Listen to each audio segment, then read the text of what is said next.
किनाऱ्यावर परतलेले लाटमध्ये आजच्या भागात आपण बघणार माफीचा किनारा. घरात अजूनही शांतता होती, पण ती शांतता आता रिकामी नव्हती.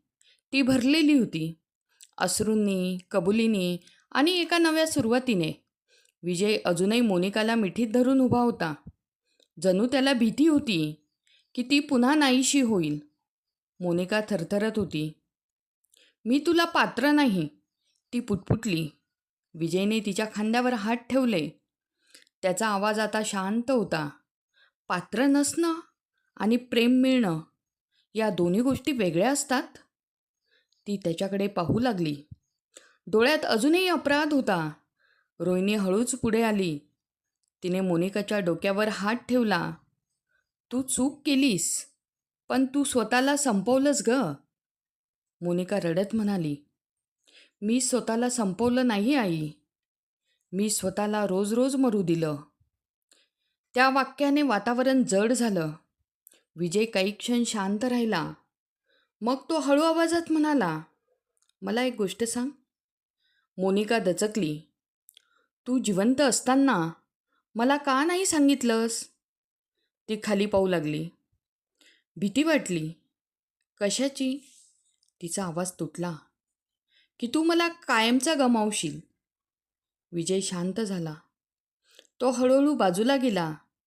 खिडकीकडे पाहत उभा राहिला. बाहेर पाऊस थांबला होता, पण जमिनीवर साचलेलं पाणी अजूनही तसंच होतं. तो म्हणाला, "मला वाटलं तू गेलीस आणि मी ते स्वीकारायला शिकलो." मोनिका रडू लागली. विजय वळाला. त्याच्या डोळ्यात राग नव्हता, पण थकवा होता. "पण जेव्हा तू जिवंत राहूनही गेलीस," तो थांबला. "ते सहन करायला जास्त कठीण होतं." खोलीत शांतता पसरली. मग तो पुढे म्हणाला, "तू मला नाही फसवलंस मोनिका." ती दचकली. तो पुढे म्हणाला, "तू स्वतःला फसवलंस."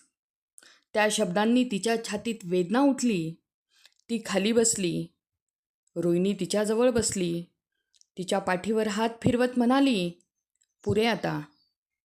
भूतकाळ थांबवता येत नाही, पण पुढचं आयुष्य बदलता येतं." विजय हळूच पुढे आला. त्याने मोनिकाचा हात धरला. "मी तुला एक प्रश्न विचारतो."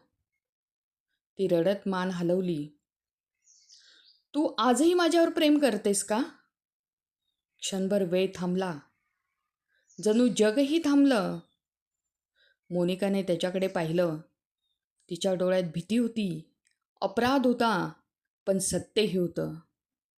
ती पुटपुटली, "हो." विजय शांत झाला. तो हलकसा हसला. "मग बस," तो म्हणाला. "इतकं पुरेसं आहे." मोनिका कोसळली. ती त्याच्या हातात रडत राहिली. आता ते रडणं पश्चातापाचं नव्हतं, ते सुटकेचं होतं. रोहिणीने डोळे मिटले. बाहेर चंद्र ढगांमधनं बाहेर आला.